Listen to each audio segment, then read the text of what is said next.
Hey guys, I'm just changing the case on my computer, and this is the new one here. Evidently they ship it in a refrigerator box. The thing is huge, man. And this is the weird thing, my computer there, it's filled with stuff, right? It's got like 3 hard drives and, you know, it's filled with stuff.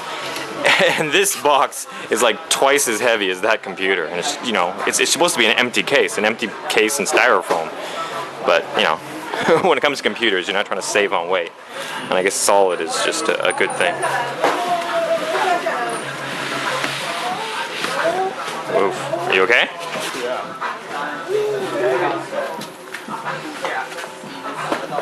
Man, that thing just dwarfs my old case, man.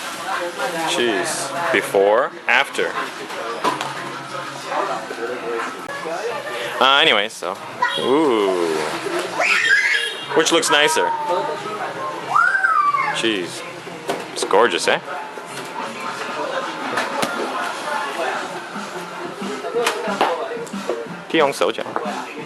Oh, no.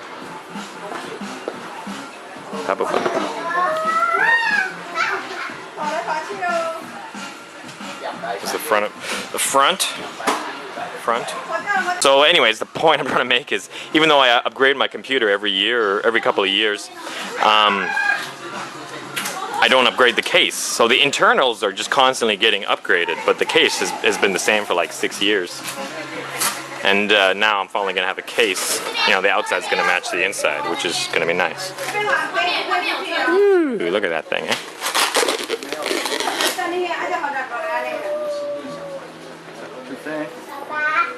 Comes with 2 fans. Yes, my son? You still here?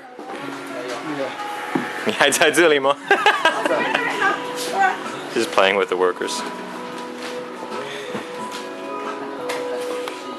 And this is the instructions for a case. It's kind of funny. It really is, you know. It says on the description it's for enthusiasts. You know, you got to be a real computer hobby lover to get something as in depth as this. It's cool. Yeah, so they got the stuff put in there. One of the interesting things you notice when you look at this is there's not a bunch of wires connecting everything. There's still some wires down here. We're probably going to still clean this up. And the reason is because with these newer cases, they put the wires along one of the sides. They actually leave us some space here on the side, and then the wires stick out and then cut back in again. So you get a real clean look on the inside, and it's also better for heat dissipation because you don't have clumps of wires hanging everywhere like I did with my old box. Just gives it it's better for, you know, it's better looking and better for performance. Another little extra that you get with a high-class case is, like, here's the CPU. I have a Intel i5 quad, and then when you look on the back, they actually have an open space behind the motherboard. Most computers wouldn't have that. They would just have the motherboard up against the case.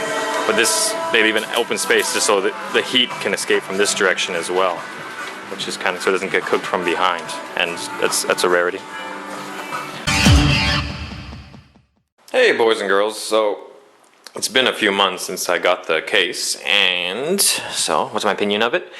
It's good. The best thing about it is it's so quiet. You can manually control your fan speed, and even with, like, I often forget to turn them up. They're usually just on the lowest setting, and even with that, it's about a good 5 degrees cooler than my old case. My old case, I noticed the temperature on it. I sometimes check the running temperature of things, and this case, just because it separates the wires and it's larger and it has better airflow, comes with quite a few fans, it runs 5 degrees cooler even with the fans at their lowest setting. And then when I'm gonna do some hardcore gaming or something, I just crank them all up, and it gets a little bit louder, but it's, even with the fans all maxed out, it's still 10 times quieter than my old case. And my wife had a different case, and I just gave, when I got this case, I gave my wife my old case. My wife's case was like 3 times louder than that, and that case is about 10 times louder than this. So it's just amazing how quiet this thing is. And even though it's so quiet, it still runs cooler than both the other cases. It's got some nice LED highlights and whatnot. I don't know if you can see this top part up here. If you were looking down at it, if you didn't have the table above it, it's all glows on the inside. And there's a switch on the back to control that. You can turn it off if you want. And only complaints I have is one of the LEDs burnt out. Comes and goes. It didn't burn out. It just sometimes it comes on, sometimes it doesn't. And the power switch and the reset switch are side by side, and I can't really see them. So once or twice I've gone to hit power to put the computer in standby, and instead I've hit reset, which is annoying. So now I always kind of like, instead of just putting my finger under and pushing, I have to like feel this, check, this is a reset, go back to this, that's the power, and then push it. Yeah, so, but yeah, no, it's great. It looks cool, and it's silent, and it just naturally runs much cooler than my other cases. And this is my computer room, and I should have tidied it for you, but I didn't, because I wanted to I'm like, screw it, I'll just show them how it normally is. The only cool thing about my computer room really is the stereo. I've got a 500 watt Pioneer amp, and then this is the center speaker. Those are the side ones. And then I've got this big ass subwoofer down here. I don't know how many watts this thing is. Let's look. It's Audio Max 200 watt. Yeah. So I've got, I guess, 200 watt amp here, and then 500 watts in these speakers. And my computer room, as you can see, is just tiny. So you can get pretty loud in here.